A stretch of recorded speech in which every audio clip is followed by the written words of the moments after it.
Hi, welcome back to Waxing On, and this week we're featuring another classic artist. It's Ozzy Osborne week. Now, I can't admit that I was a metalhead right from the get-go. I mean, I was aware of Ozzy from his antics and the music of Black Sabbath. I mean, obviously he got a lot of press time with some of his carrying on, and I was aware of Black Sabbath. This was during the period, I'm going to say, about 1969 to 79, 68 to 79, when Ozzy was with them. Now, during that period, yeah, I wasn't listening to heavy metal. I was listening to Zappa, Miles Davis, everybody from Woodstock. I was really into that thing. And it wasn't until much later that I kind of came around to actually checking out the music of Ozzy Osbourne. The reason why?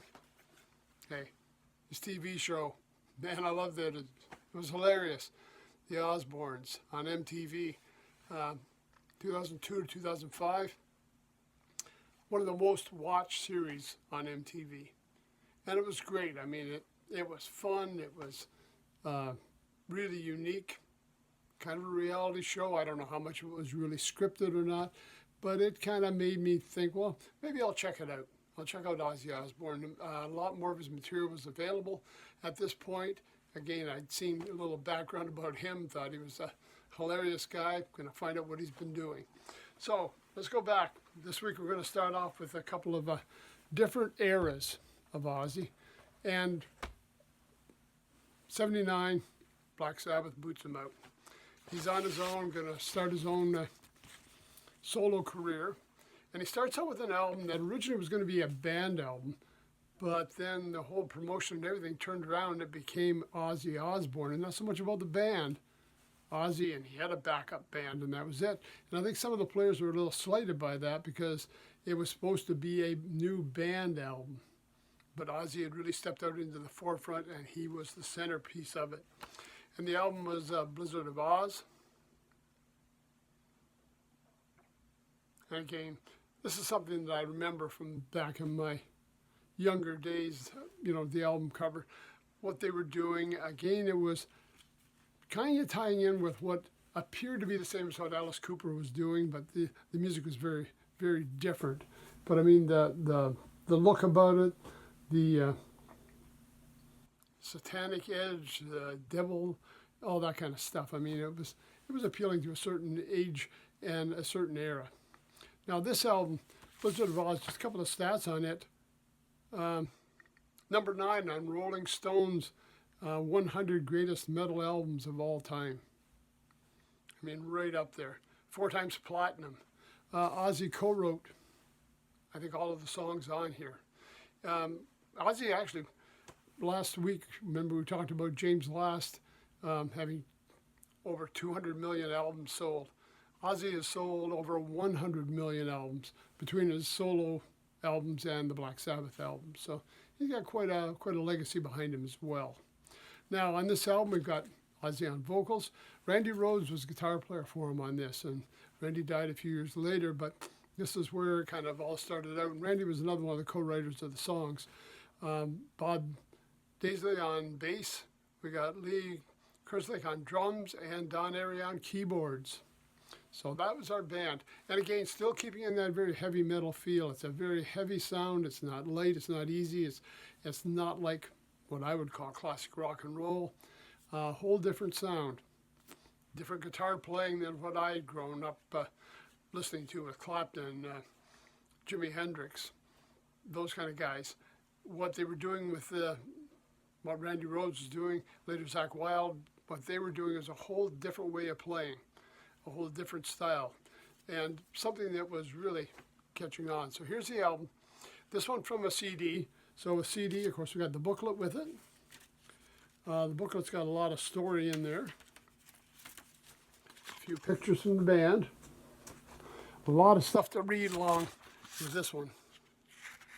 Very young-looking Ozzy there. A couple other shots with Ozzy and the band.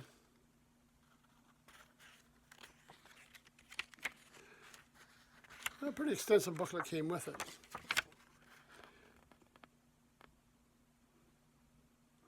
And you see at the end here, we've got some of the other albums we're looking at on there that he had put out. So this was the first one he did as a solo performer. This is a reissue. So there's a couple other bonus tracks on here that might not have been on the original album. Let's just take a look at what's on here. We've got I Don't Know, Crazy Train, and again, this has to be one of my favorites. And one of the reasons why, and I wish I could find a copy of it because I'd love to do it with my big band. I know you're thinking Ozzy Osbourne and big band, but hey, the theme song they did for the Osbournes on the TV show, a swing version of Crazy Train. And if you get a chance, check it out. It's great. It's a lot of fun. I don't remember too much about the original version at this point. When I'd seen the TV show, it was more that swing version. So when I picked this up, got the original version of Crazy Train on here, very different. Crazy Train, Goodbye to Romance, D, Suicide Solution, Mr. Crowley. So there's a couple of tunes there, Mr. Crowley as well, that appear a lot on live albums, greatest hits. I mean, obviously that and Crazy Train are some very well-known ones. No Bone Movies, Revelation, Steal Away, and the bonus track on here is You Looking at Me, Looking at You. Now, recorded March to April 1980. So we're talking now, 44 years ago. Quite a while ago on there. And again, the first look at the solo artist breaking out. So in that case, something really, what we're going to do is today we're doing the first album out. We're going to take a look at when he changed up a little bit, second album, and then I got third album on Friday. We're going to look at something very unique that I found was a lot of fun. Anyways, check it out. Blizzard of Oz, Ozzy's first album released. Randy Rhoads on guitar with him. Great guitar player. Well, always checking out if you're a guitar player. If you're a metal fan, if you're an Osborne fan, you probably already have this in your collection. If you're not, and you're kind of new to Ozzy, it's a great place to start. Online, absolutely. Hard copies, sure. This is still a very popular, well-selling album. Yard sales not now, summertime's here? Absolutely. You're probably able to get the big album with something like that. So keep an eye out for it. We'll see you Wednesday. We're going to take a look at another facet of his career. Till then, everybody take care. Stay safe. We'll see you on Wednesday.